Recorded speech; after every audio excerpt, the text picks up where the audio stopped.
everyone, welcome to this webinar on teachers' experiences of teaching during the COVID-19 pandemic. I have just a few pieces of housekeeping. So please note that your microphones are muted, so we cannot hear any members of the audience, and this is to ensure good sound quality. Hopefully you can hear us okay. If at any time you can't, please get in contact and we will try to remedy it as best we can. But if you'd like to ask questions, and please do, please post them in the questions section, which is located on the right-hand side of your screen in the GoToWebinar control panel, or in the chat. Either place, we'll see it, and we'll answer questions at the end of the webinar. You'll receive a certificate of attendance, which will be sent to your email 1 hour after the webinar finishes, and a copy of the recording, which will be sent to you next week. So I'd now like to introduce our speakers for the webinar, Dr. Matthew Carroll and Dr. Filio Constantinou. Matthew is a senior researcher focusing on statistical analysis of assessment data and development and evaluation of novel computational methods. And Filio is an educational researcher and practitioner specializing in educational assessment and educational linguistics. That's enough. I'll hand over to you now, Matthew. Right, check how you see us. Right. So hello everybody. We think you can see us. This is me and Matthew. This is Filio. We're going to try and maneuver our camera around so that you can see whoever's speaking during this session. So I'll point it on me because I'm going to take the first bit of our webinar today. Firstly, thank you very, very much for joining us. It's a real pleasure to be able to present our research to you. This is research that we started a couple of years ago at what felt like the middle of the period of disruption we've all faced during the COVID-19 pandemic. And it's taken some time to analyze everything, to understand what our research shows. And it's now really nice to be able to actually come and speak to teachers, maybe even some of you who contributed to this research, and actually let you know what we found, because you, as the people on the ground, are the people we really want to be engaging with. So firstly, just thank you for joining us today. We've got two sections to today's talk, both based fundamentally on the same research project, but on two different angles. So first, I'm going to be speaking about results from a survey that we carried out, looking at large-scale patterns, and as Megan hinted at, taking quite a quantitative angle. And then I'm going to pass over to Filio, who will be taking a more in-depth look using some qualitative interview data about some of the perhaps surprising positives that we may be able to take from what was broadly a very challenging experience. But without further ado, we'll jump into our first section on this large-scale survey about teachers' experiences teaching during the pandemic. So, just to give a bit of background, I'm sure we're all aware, but in spring 2020, the COVID-19 pandemic spread around the world, and it caused genuinely unprecedented disruption to education systems. We've not seen something like this before, true global disruption. And one of the main impacts of this was that schools had to close to prevent the spread of the disease. In a lot of cases, lessons moved online. But then even when schools were able to reopen, there were restrictions that meant a true return to kind of normality didn't happen for some time, and arguably in some cases still hasn't happened. And this graph just shows us data from UNESCO, who collated information on school closures. And we see that there was this huge spike of school closures in the early kind of period in 2020 through the spring into the summer, but we see that there were still school closures in place right the way through to the end of 2021. So while many people initially thought this was going to be a quick burst of disruption, what we actually experienced was much bigger and longer lasting than we perhaps anticipated. And in terms of our research, we did this around a year into this disruption. This was carried out in spring and summer 2021. And around a year into this disruption, we felt there was an opportunity to check in with teachers and see how things had been going. And there were a couple of different areas we wanted to look at. Firstly, it was well established by the state there had been clear impacts on teachers and on students. And for those of us working in the education system more widely, for those of us working with students, with teachers, it's vital to find out what those impacts were. But also, crucially, from our perspective, we wanted to know how variable those impacts were. It was also really notable that the story of this first year of COVID disruption wasn't just about the impacts, it was about everything that the teachers and everybody else involved in the system had done to continue providing education.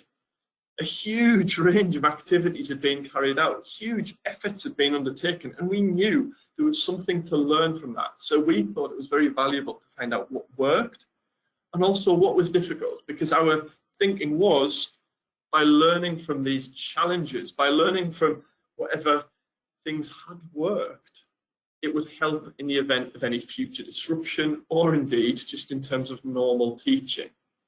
So the overall guiding principles behind this research were firstly to record teachers' experiences of what had gone on. And this was to centre the views, centre the experiences of the people on the ground, the people affected. We wanted to consider variability of experience, because it's all too easy for certain narratives to gain traction and for people to believe that the narratives apply to everybody.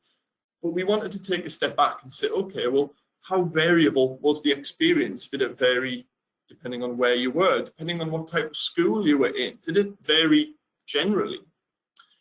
The other thing is we wanted to make no assumptions about the experience and consider both negatives and positives. We knew that things could be challenging, but around the time we were starting this, challenges were starting to be made to some of those narratives. Learning loss, for example. People were saying, hang on, I'm not sure learning loss is exactly as portrayed in the press, for example.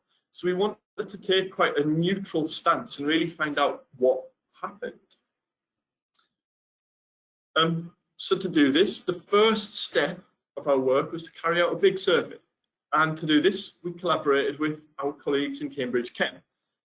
So just to clarify, for those of you perhaps unfamiliar with our relationship with Chem, if you like, Leo and I work in the research team that work with all of the different parts of Cambridge University Press and Assessment.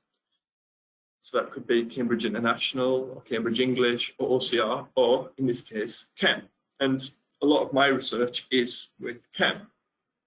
The reason we wanted to do this piece of research with Chem is because Chem work with schools around the world and of all different age groups. And that's quite unique in our in the product groups we have in our exam boards.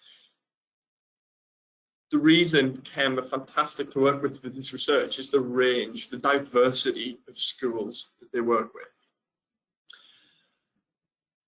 And with these Chem schools, we wanted to send out a survey to cover 3 main areas. And those are going to be the impacts faced by students and teachers, experiences of remote teaching, and any changes to teaching methods that they've faced. And our real aim was we want this to be relevant to everyone who might teach in a Chem school. or indeed any school. So we didn't want to make this too specific to any particular set of circumstances. So largely we had short, closed questions with optional free text. We were going to get a lot of quantitative data, but with the opportunity to provide further information if people felt they were able to or wanted to. We trialed this with some ex-teachers and with a current teacher just to see if we were kind of gauging this right.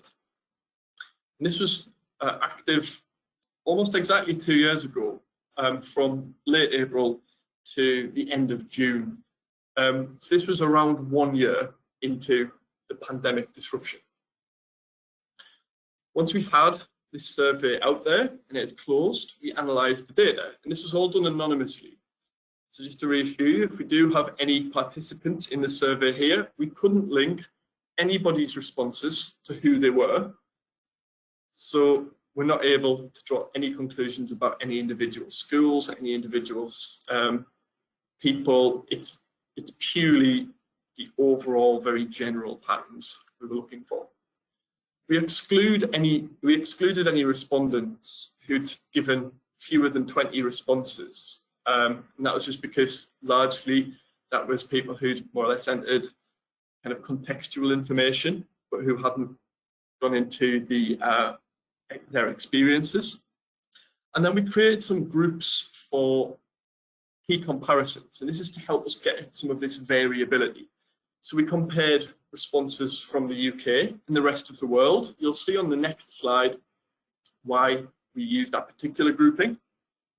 We compared respondents from the state sector, from the independent sector, and we compared those in primary schools and secondary schools. So we're getting some location variation there.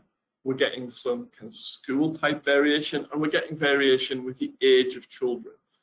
And again, this idea was fundamental to what we were doing. Are we seeing any types of variation? Are we seeing any different experiences between these different groups? We analysed the individual questions by looking at frequencies and percentages of our responses. And then we produced word clouds and looked at the broad themes from the text that came through. And overall, we looked at these and tried to identify some of these overarching themes. Now, before I get into the results, I would say what I'm going to be speaking about today is a really, really brief run through of just a couple of the high level findings. On the Chem website, on the research pages, we've got 2 reports that you can view. One is a quick kind of overview of some of the key findings, and one contains absolutely everything. It contains every question in the survey, full analysis of. What I'm going to be highlighting today draws largely from the kind of high-level headline report, if you like. If you want more information, it's out there on the Chem website. Do feel free to look up those reports as well. But for the day, I'm just going to highlight a couple of the big headline findings. So firstly, who responded? Well, I think we got a really good response. We got 404 usable responses, which we thought was a fantastic response rate. And if we look at that, it was from nearly 200 schools. We do have to note that we got quite a lot of participants from the same schools, if you like. So only 27 schools provided around 50% of our respondents. So it's not perfectly evenly balanced between those nearly 200 schools, but nevertheless, we got a really nice diverse response. About half of our respondents were from the UK and about half were from elsewhere in the world. And that's what we see on this graph. And that's why, largely, for our comparisons, we compared the UK and the rest of the world, rather than any other individual country, simply because in any other individual country, we didn't have quite enough respondents to be able to look at percentages and so on. So what we can do here, though, is compare the UK and the rest of the world. About 80% of our sample were from independent schools and about 20% were from state schools. And just to note, most of the state schools in the respondents were from the UK.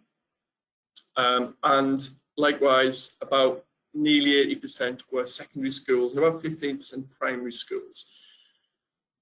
So just to kind of, what does this mean? Well, we've got a really good response. We've got a great response, in fact. And we can't say this is representative of every school in the world. We can't say this is true of every single teacher in the world. But what we've got is diversity and we've got breadth. And that's exactly what we wanted.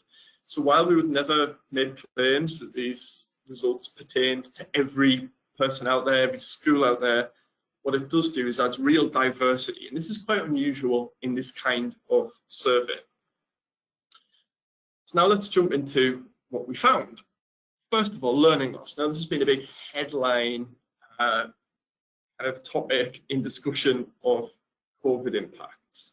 And we'd asked, how far ahead or behind in their curriculum learning do you feel most of your students are at the moment compared to in a typical year? So we just wanted to know, are they behind or are they behind or are they ahead?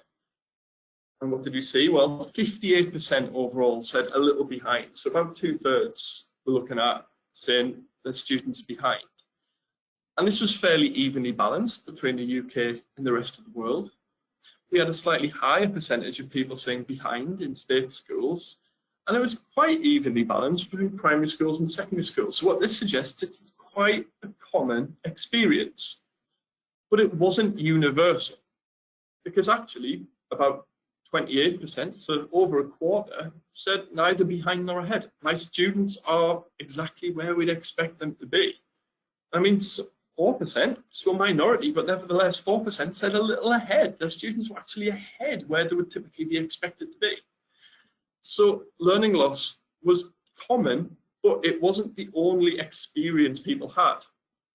But if we focus in on those who said they thought their students were behind expectations, we also asked, well, as a rough estimate, how many months ahead or behind do you feel your students are at the moment? This is just a really rough approach to estimating how much had been lost. And what we found was, again, about 2/3 said 1 to 2 months behind. We started to see some evidence of variation here, though. We saw 62% in the rest of the world, but only 54% in the UK. Now, we saw 66% of that in independent schools and only 35% in state schools, but that's not to say state school respondents thought their students weren't so far behind. They thought they were more behind. So actually, about 1/3 of state school respondents said 3 to 4 months behind. So we had more concern in state schools. We see a similar pattern in primary and secondary schools, where about 1/3 of primary school respondents also thought 3 to 4 months behind. So what I would also flag is that if we look at the right side of this graph, we see some respondents thought even higher. Some people were saying 7 to 8 months or even a year behind. So we had some really high estimates of loss as well. So what this shows is even among people who thought their students were behind, it was a very, very variable experience, with a lot of people saying 1 to 2 months, but some people saying huge amounts. So we've got high variation within and between groups. We also looked in the nature of learning loss, so what had been lost. And we got a few key kind of themes emerging from the text that people responded with. So firstly, literacy and numeracy. Now, this has been a big focus of learning loss discussion. And sure enough, our respondents said things like reading, writing, speaking, and listening, or spelling, reading, and maths. So these real key skills of literacy and numeracy did come up a lot. But we also saw a lot of talk of practical skills and a whole range of subjects, from no proper practicals in science to PE. Younger students have missed summer sports. Art, the ability to sketch quick and to sketch right had been lost. Geography, there was no field work. Music, playing and composing. These things that couldn't easily be done with remote teaching, they were also lost to some extent. The other interesting thing is the more general study skills, not the things that are taught, the things that students pick up just from being in school. Acquisition of study habits, social skills, communication, interaction, collaborative skills, academic maturity. And so a lot of this discussion of learning loss is focused on literacy and numeracy, but our results show us that the teachers on the ground say there's more to it than that, from practical skills through to these more general skills. And it's not just those things that are easily measured that were affected. While learning loss has been very prominent in discussions, school is about more than that. And one of the big aspects that was also discussed is well-being, not just for students, but also for teachers. And so we asked, on average, how is the well-being of students, or indeed teachers? So we asked two questions here, compared to a typical year. And the students, our respondents thought that their students were largely their well-being was worse. So over half said a little worse, and nearly a fifth said much worse.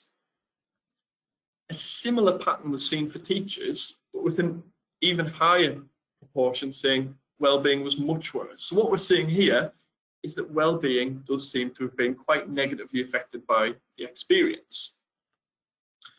When we look into the responses about, the text responses about what had been experienced, we found that a lot of the discussion, these are the word clouds we've produced. So the larger the word, the more commonly it was used. And what we see is, in discussion of student well-being, we see issues around anxiety, uncertainty, lack of control, the challenges of being away from their peers and their friends and being alone. When we see teachers, we see, along with these things, we also see challenges of the increased workload, the challenges of remote teaching, the loss of assessment, stress. We see the impact of work on well-being as well. So although we're seeing both teachers and students experiencing poorer well-being as a result of the disruption, we're seeing different experiences of that. Our next section is about the experiences of remote teaching, because this came up so much. It had added to work. It had been such a big component of what went on. And we asked simply, how challenging have you found remote teaching to be? And what we found is that around 2/3 said somewhat challenging, and actually about a fifth said very challenging. So we're seeing that remote teaching was pretty difficult, actually, on balance. When we found out about different aspects of remote teaching, what hindered it, well, it seemed to be that student attendance and student engagement were the most challenging bits. Actually getting students to engage with this different type of learning, getting them to attend. What helped, well, although initially challenging, a lot of respondents noted that they found online platforms that they liked. They liked developing digital skills.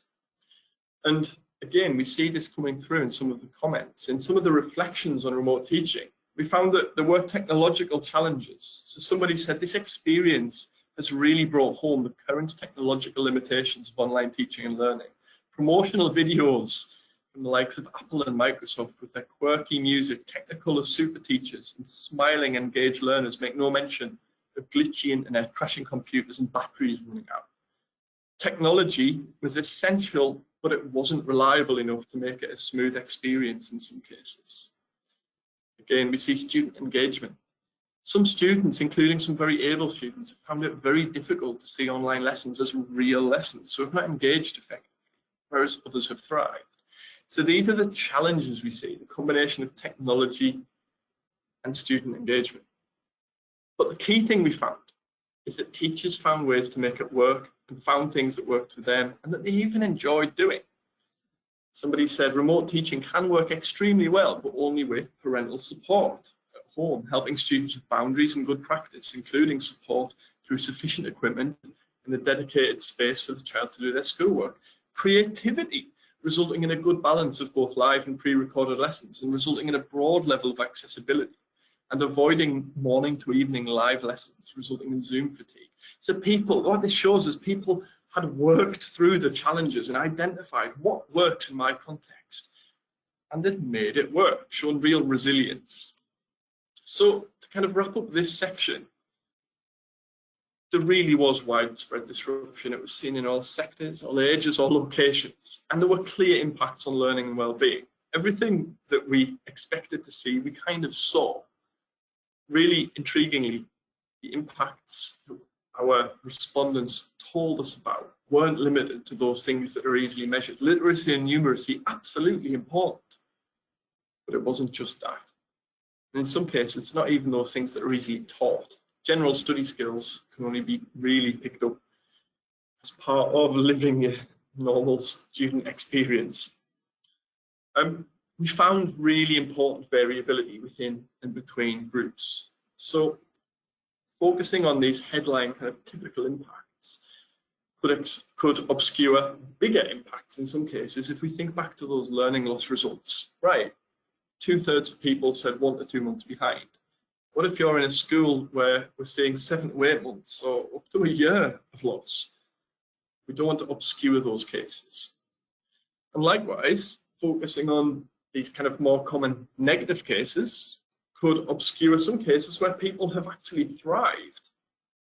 And maybe from those cases where people have thrived, we could learn things. What happened? What made it kind of a good experience? So it's worth remembering that there's a lot of variability going on. And crucially, remote teaching brought real challenges, but teachers found ways to make it work. And thinking ahead, we can learn from those experiences in the case of either future disruption or indeed in terms of integrating aspects into normal teaching, because the post-pandemic world is opening up, and who knows what learning we can take from the last few years into the coming years.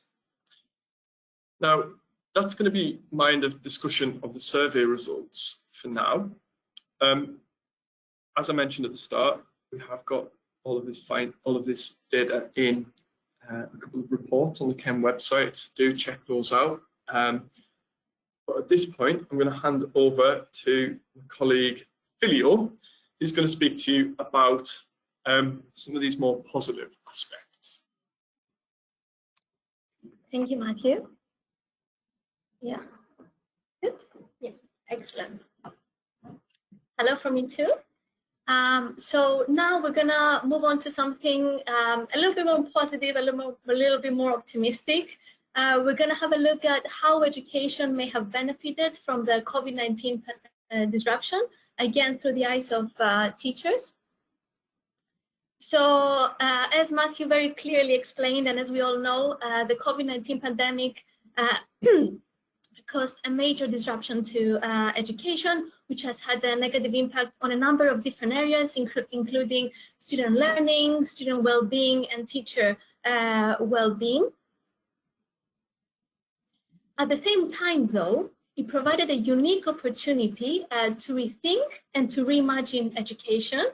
So during the pandemic, teachers experimented with new ways of working. For example, they experimented with delivering remote teaching during lockdown, as well as with synchronous hybrid teaching after schools reopened. And by synchronous hybrid teaching, I mean teaching simultaneously students who are physically present in the classroom and students who are attending the lesson online via Zoom, for example, or Teams. So this experimentation with new ways of working is likely to have generated new perspectives, new ideas about how education could be done differently, as well as new capacities, new competencies. But as we're moving gradually back to full normality, there is a risk that all these useful ideas, all these useful reflections might be forgotten or lost. So to prevent that from happening, we attempted to document some of these reflections because we felt that they contain some important seeds of change that we ought to that ought to be captured and preserved. To do that, we interviewed 13 teachers about their experiences of teaching during the pandemic. So these came from the pool of survey respondents. And were carefully selected to represent a diverse group. So they were based in different countries. They worked in different education sectors, so early years, primary, as well as secondary. They worked in different types of school, state-funded as well as private schools. They held different roles within their school. They taught different subjects, and they had different levels of teaching experience that ranged from 6 to 35 years. And the interviews were conducted in June and July 2021, so at the heart of the pandemic, when the experience of the disruption was still very vivid. Now, through the analysis of the interview data, we identified 20 positive effects, 20 positive outcomes of the COVID-19 disruption on education. We then grouped these 20 positive outcomes into 4 broader overarching themes or domains, if you like. And these 4 domains relate to how key educational stakeholders, in this case teachers, students, and parents, think, feel, act, and relate to one another. And we've labeled these domains the ideational domain, the affective domain, the behavioral domain, and the relational domain. And I will explain these 4 domains in a moment, and I will also exemplify them through extracts from the interviews. And just to note that today, because of time restrictions, I won't be able to present all 20 positive outcomes identified through the study, but I will only briefly introduce a small selection of them.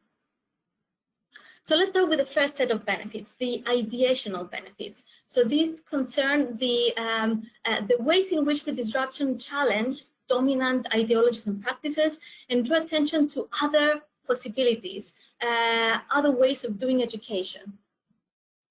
So one idea or suggestion proposed by one of our interviewees was that in the future, students should be allowed to use electronic devices and the internet in face-to-face lessons, as well as this would give them the opportunity to research, for example, things during the lesson. And this was an idea that resulted from the experience of teaching online during lockdown, which helped teachers become more aware of their capabilities of technology and its potential benefits for learning.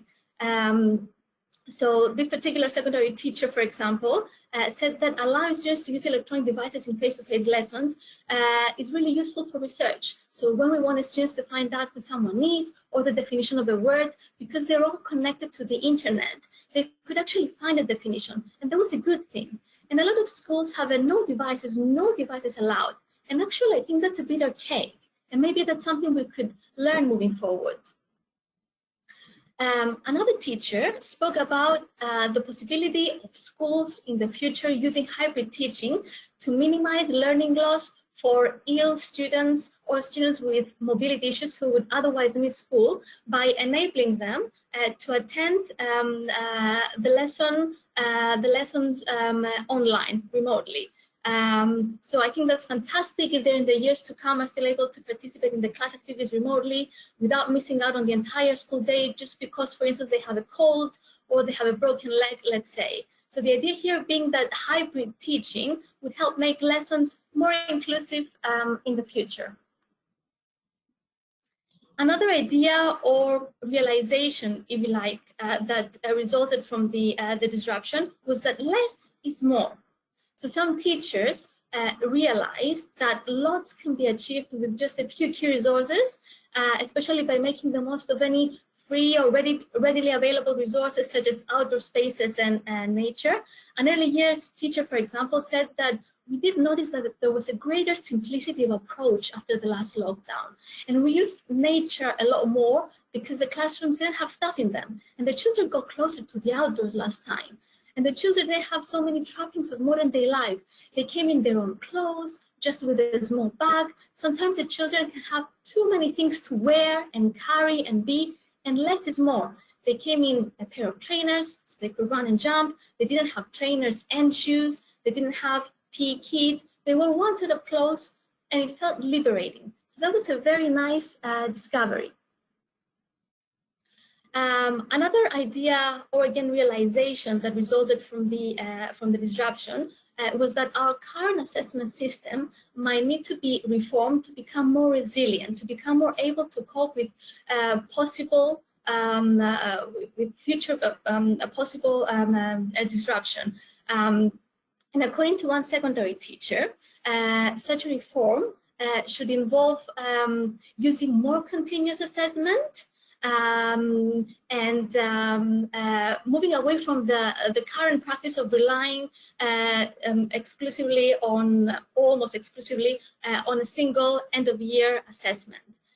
So he said, in the UK, we have this one test that we give at the end of the year for GCSE in each subject, but it's not a holistic approach. It's just pushing all of the knowledge down to one exam at the end of the year. And that's true at A-level, etc. And there need to be more things throughout the year, more assessments, more portfolio-based work, and that students can produce. Now let's move on to the second set of benefits, the affective benefits, and this concerns the positive impact that the disruption seems to have had on emotions and attitudes within the educational community. One affective benefit that was identified through the interview analysis was willingness to change. So to cope with the constantly evolving crises, teachers had to become flexible, more adaptable, more creative, more eager to embrace new ways of thinking and new ways of working. And this seems to have helped them develop a more positive attitude towards change. So a secondary teacher, for example, said, when we go back, we don't know what is going to happen. We have to be ready for everything. That's what I think this pandemic has showed us, that we have to be ready and improvise and be ready to change everything from one moment to another, adapt. And apparently we're good at adapting. And another teacher spoke about how the disruption helped teachers in her school use school space and school facilities better. So we're doing a performance. So this was a music teacher. We've got, I think, 4 different productions this time happening. All of them are happening outside because they can't happen inside. So actually using our space better, using our facilities in a different way, because actually we've been made to look at it differently. And I really hope that in the future we'll continue that. Another effective benefit identified through the interview analysis was resilience. So the various challenges that teachers had to overcome during the pandemic seem to have helped them build resilience and to have equipped them with confidence that they can survive any future crisis. I felt maybe if we can survive this, then we can survive anything. There's an element of going, look, we're all still sane and we're all still standing. I think there's some pride perhaps. And a primary teacher said, and there's also a sense of resilience, because if we can do this, we can do anything. We've got through this, we'll get through it again, bring it on. That's the biggest thing. Another effective benefit was professional confidence.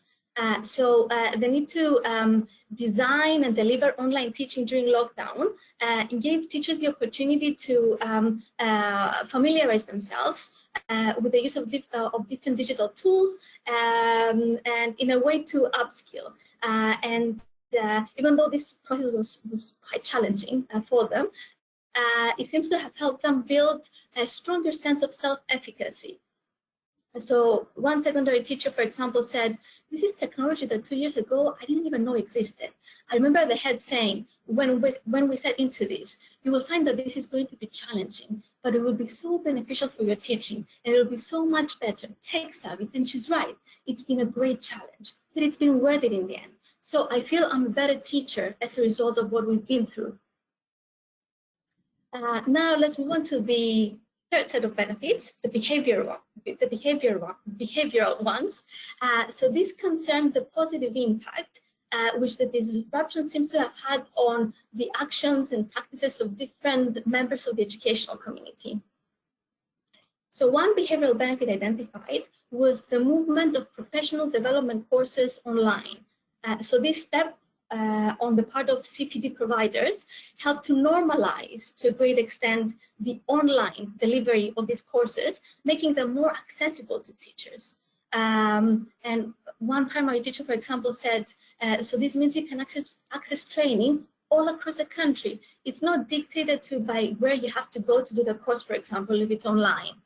And another one said, so I have done a lot of CPD, which I would never have done because they don't pay for us to go to England very much. Another behavioral benefit was the expansion of teachers' instructional toolkit. So all the teachers we interviewed said that they were planning to incorporate some of the digital tools and techniques that they discovered during lockdown into their normal face-to-face teaching. So one teacher, for example, spoke about, an art teacher, spoke about visualizers, a tool that she discovered during lockdown. So I'm going to use my visualizer now and for my art demonstrations on the table in the classroom so that everybody can see them on the big screen. So that is definitely going to be used.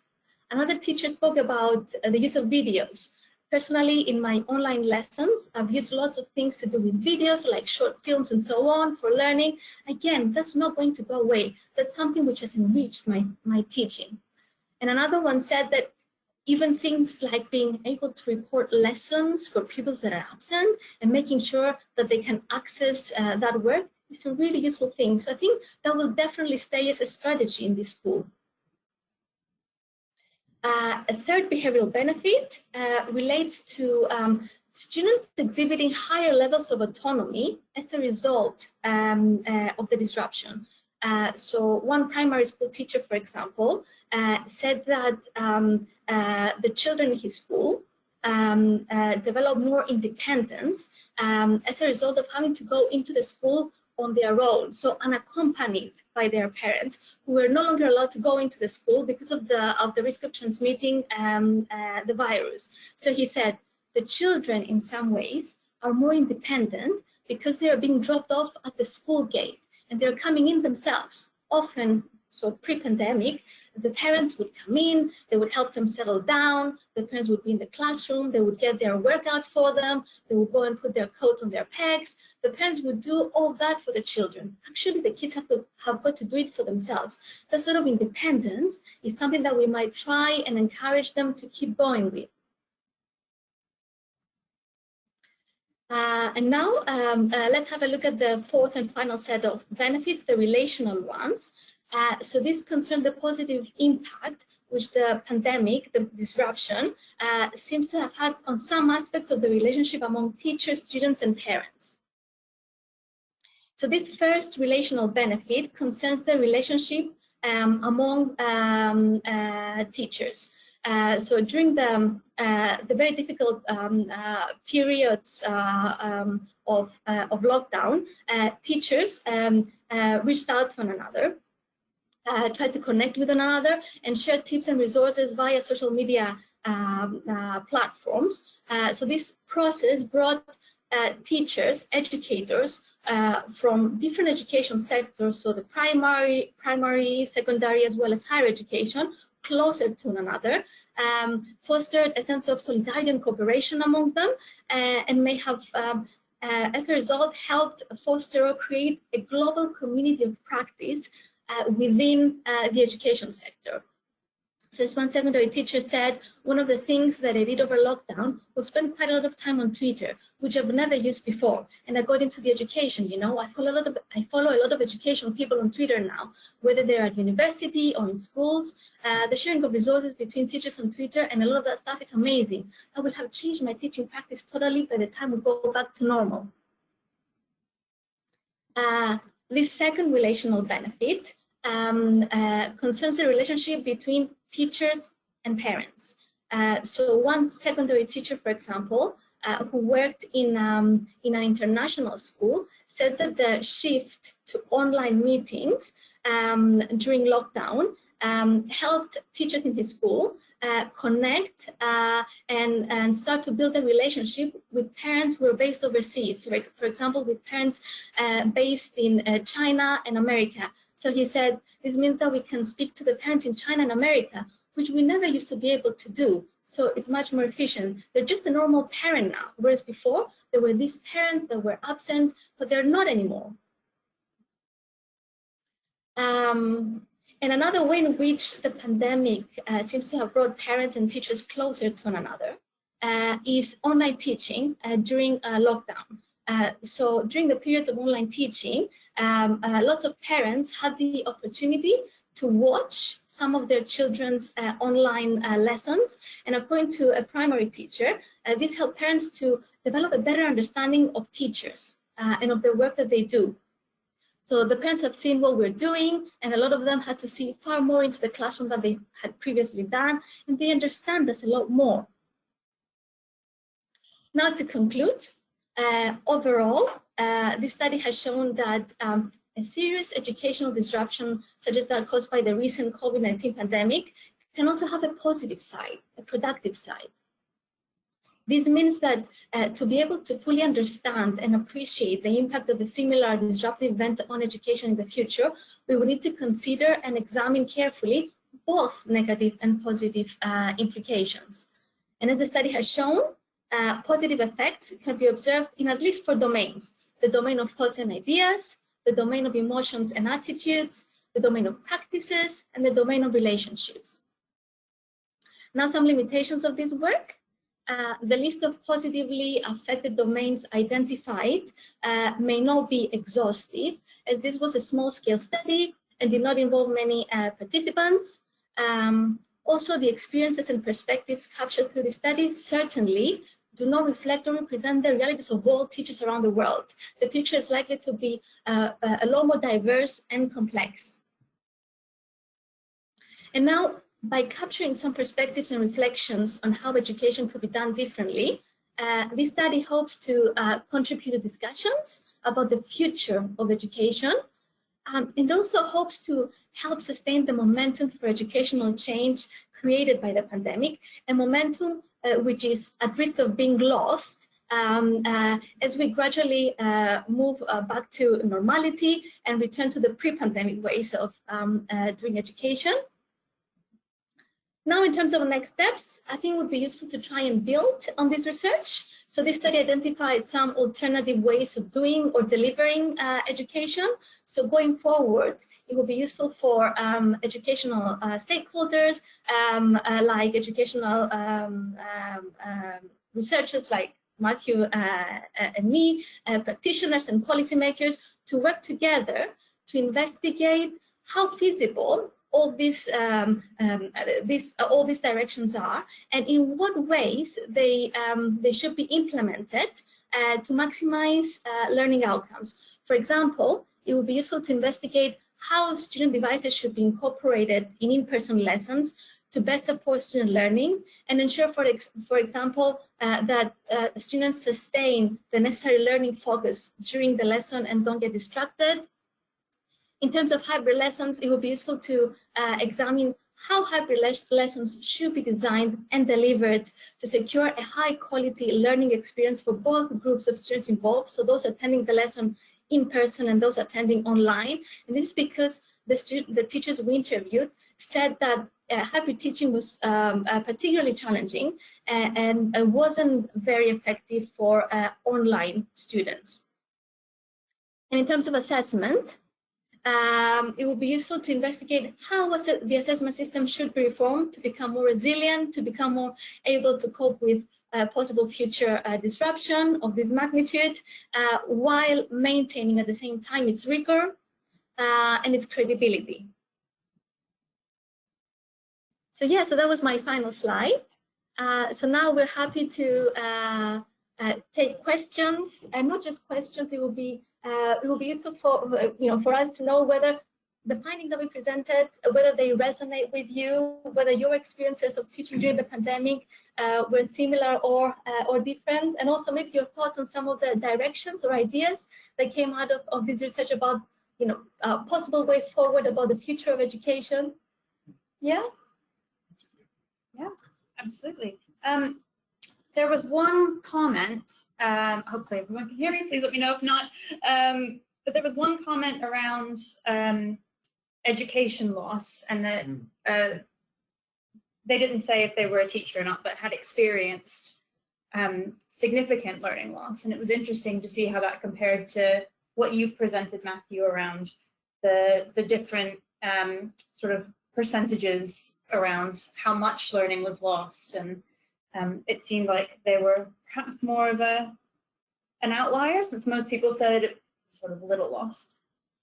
I think, yeah, I mean, the key findings I would emphasize as a result on learning loss. Firstly, as I said, the variability of it. I think what I took away from our results was it varied between individuals, it varied between classes within schools, it could vary between schools, it could vary between all sorts of things. And I think for my part, I think one of the really challenging aspects of understanding learning loss is this variability. It's really important to acknowledge that in anything done, because there will be people who have absolutely experienced more. As I said, there were some people who experienced none or even felt their students were ahead. And if we treat everybody as one kind of standard experience, we're going to miss out where we need to provide more support, or indeed where maybe no support is needed, or indeed where we could learn from things that went on. So that would be the main kind of key takeaway that I would have, is that even if you yourself find, oh, well, my experience is different, I think this is the key thing. Everybody, there's this real variability, and particularly in the way it was reported and discussed in the media, I think that was missed. And it's really important to emphasize these stories, emphasize this is not the same for everybody. Let's support the people that really need it, and center that, you know, individual and structural variability. Yeah, and I think this, just to add to what you just said, Matthew, I think this variability that we observed in our study, it's actually unsurprising, because learning is such a complex phenomenon. It's influenced by so many different factors, micro and macro level factors. So from, you know, personality traits to socioeconomic circumstances, to access to resources, to home support. So each individual student circumstances and each individual school circumstances are going to be different. So that's why I think, you know, that variability is not surprising; it's actually expected. Yeah. I think the other thing to emphasise is just to remember that this was done around a year into the disruption, if you like. But let's not pretend that the disruption, A, was finished by that point, but B, that the impacts ended when, you know, as soon as school term went back to standard schedules, everything like that was clearly not the case. Education is a process of accumulation. And if we lose something at one point, that's going to affect things for some time to come. And I do think what we're seeing is that there's going to be longer term effects of much of this. So who knows, had we repeated this a year later, or even a year from now, we would see different experiences. And so it's worth bearing in mind as well, this is one snapshot of one point in time, and things have certainly evolved since then and will continue to evolve. So it's again worth remembering that this is not the definitive answer, because it's all about this kind of the evolution of these impacts. Thank you. Filio, I think it was really interesting to have a positive look at the pandemic. I think a lot of what we saw was quite negative in the media.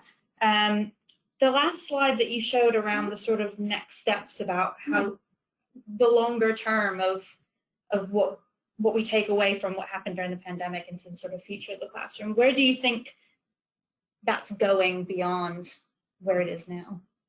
Yeah, I mean, it really depends, I think, on how we reflect on this experience, on our ability to reflect on this experience and learn from it.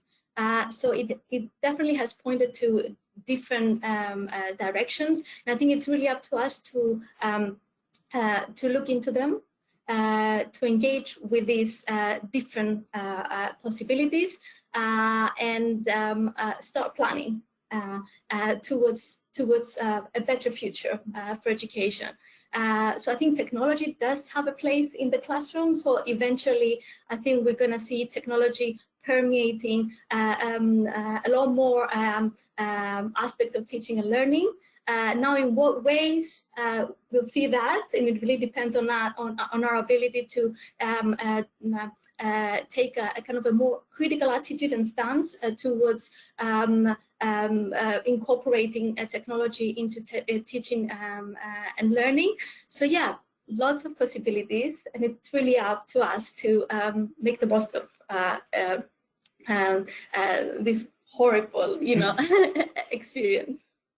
I think just to add to that as well, in research, in practice, there are people making the case to build back better, to say, let's not pretend that everything was perfect up until February, March 2020, and that everything should be about just getting back to that point. It's about remembering that, again, nothing is fixed and that we can take these positives. It's why it's so important that Philios highlighted and that the work doesn't make assumptions that everything was terrible. What can we take to rectify some of the known issues that education had? What can we learn to build back better? And I do think there's a kind of quite broad coalition of people interested in that. And it's just, I suppose, it's a case of engaging with research, engaging with the opportunities posed, and getting those voices out there as well. Yeah, brilliant.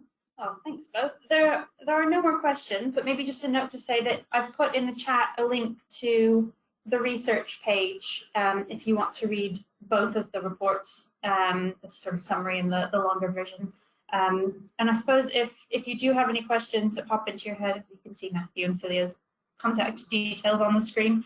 But yeah, just to say a massive thank you to both of you for presenting and to everyone for coming this afternoon. Just a reminder, I'll send the recording around next week. But yeah, if you have any questions, please feel free to get in touch. Otherwise, yeah, thanks so much. Thank you for joining us. Thank you for joining us.